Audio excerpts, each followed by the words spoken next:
કુરુક્ષેત્રના એ રણમેદાનની કલ્પના કરો, જ્યાં હવામાં લોહીની તીવ્ર ગંધ છે અને ધૂળની ડમરીઓ વચ્ચેથી ગુંજતો શંખનાદ વાતાવરણમાં એક અજીબ કંપારી પેદા કરી રહ્યો છે.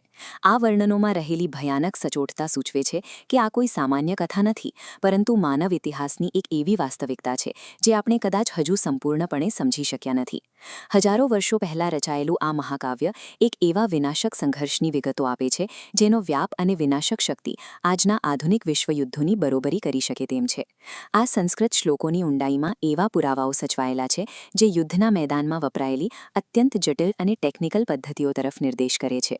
આજે જેને આપણે આધુનિક વિજ્ઞાન કહીએ છીએ તે હવે એવા તારણો પર પહોંચી રહ્યું છે જે કદાચ સદીઓ પહેલાં કુરુક્ષેત્રની ધરતી પર અજમાવાઈ ચૂક્યા હતા.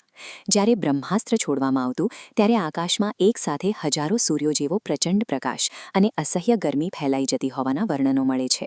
પ્રાચીન ગ્રંથો નોંધે છે કે આ અસ્ત્રના પ્રયોગ પછી જીવિત બચેલા યોદ્ધાઓના વાળ અને નખ ખરી પડતા, જળાશયો સુકાઈ જતા અને આસપાસનો ખોરાક પણ ઝેરી બની જતો.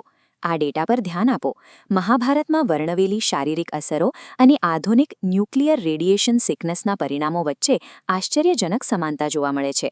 અદૃશ્ય ઝેર અને તેનાથી થતા શારીરિક વિનાશની આટલી સચોટ માહિતી કોઈપણ પ્રકારના આધુનિક સાધનો વગર કઈ રીતે શક્ય બની શકે તે પ્રશ્ન વિજ્ઞાનીઓને પણ વિચારતા કરી દે છે.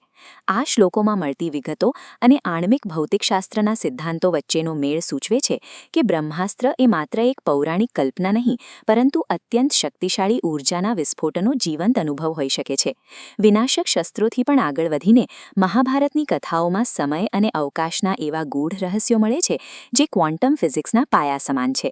રાજા કકુદમી અને તેમની પુત્રી રેવતી બ્રહ્માલોકની યાત્રાએ ગયા હતા, જ્યાં તેઓ બ્રહ્માજીની ઉપસ્થિતિમાં માત્ર થોડી ક્ષણો માટે જ રોકાયા. પરંતુ જ્યારે તેઓ પૃથ્વી પર પરત ફર્યા ત્યારે અહીં યુગો વીતી ગયા હતા. લોકોના દેખાવ અને આખી સભ્યતા બદલાઈ ચૂકી હતી.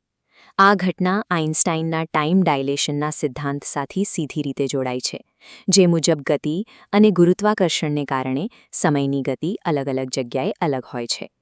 બ્રહ્માંડની રચના અને સમયની સાપેક્ષતાનું આટલું ગહન જ્ઞાન આપણા પૂર્વજો પાસે હોવું એ સાબિત કરે છે કે તેમની સમજ આધુનિક વિજ્ઞાન કરતાં પણ ક્યાંય આગળ હતી.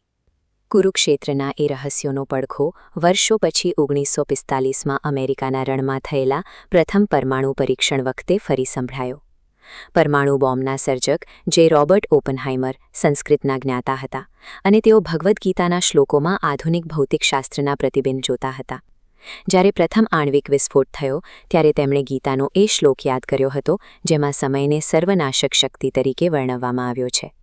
ઓપનહાઇમરનો આ સંકેત સૂચવે છે કે કદાચ તેમને ખાતરી હતી કે ઇતિહાસમાં આવી વિનાશક ઊર્જાનો અનુભવ માનવજાત પહેલાં પણ કરી ચૂકી છે. કુરુક્ષેત્રની ગાથા આપણને ટેકનોલોજીના અનિયંત્રિત અને વિવેકહીન ઉપયોગ સામે એક ગંભીર ચેતવણી આપે છે. જો આપણે આપણી આધુનિક શક્તિઓ પર કાબૂ નહીં રાખીએ તો મહાભારત માત્ર આપણો ભૂતકાળ બનીને નહીં રહે, પણ તે ભવિષ્યમાં પણ પોતાની જાતને દોહરાવી શકે છે.